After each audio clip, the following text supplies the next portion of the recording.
শুষ্ক মৌসুমে হঠাৎ তিস্তায় পানি বৃদ্ধি পেয়েছে, এতে ফসল নষ্টের শঙ্কাও করছেন স্থানীয়রা। তবে একে স্বাভাবিক বলছে পানি উন্নয়ন বোর্ড। এ বিষয়ে আরো জানাতে নীলফামারী থেকে আছেন সহকর্মী আরফিনুল ইসলাম। আরফিনুল, স্থানীয়রা তিস্তায় পানি বাড়ার কথা বলছেন, অন্যদিকে পানি উন্নয়ন বোর্ড পরিস্থিতিকে স্বাভাবিক বলছে। আপনি পরিস্থিতি কেমন দেখছেন? আমি ঠিক এই মুহূর্তে অবস্থান করছি তিস্তা ব্যারেজের একদম উপরে। তো আমি আজ সকাল থেকে এই এলাকায় বিভিন্ন জায়গা পর্যবেক্ষণ করেছি।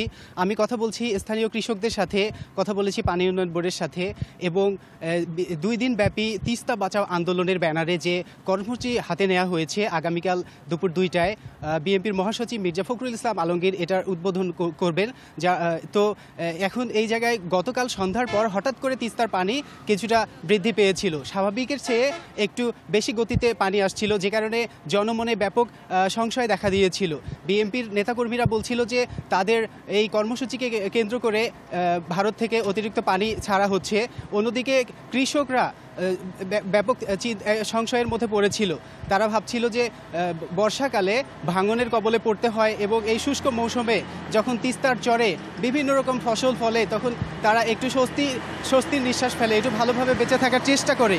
কিন্তু এই শুষ্ক মৌসুমেও যদি অতিরিক্ত পানি এসে তাদের ফসলের ক্ষতি হয় তাহলে তাদের অনেক ক্ষতির সম্মুখীন হতে হবে। কিন্তু সবশেষে তারা বলছে যে সন্ধ্যার পর থেকে শুরু করে রাত যত গভীর হচ্ছিল তত তাদের মধ্যে টেনশন এবং সংশয় বাড়ছিল। কিন্তু সকাল গড়িয়ে দিনের সময় যত গড়িয়ে যাচ্ছে ততই তাদের মন থেকে সংশয় কেটে যাচ্ছে।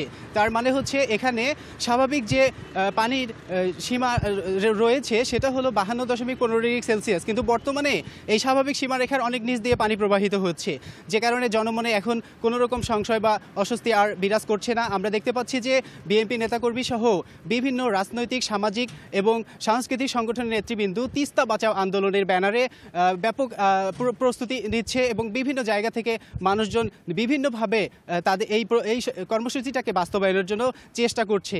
আমরা দেখছি যে এখানে 2 দিন। আরফিনুল ইসলাম জানাচ্ছিলেন।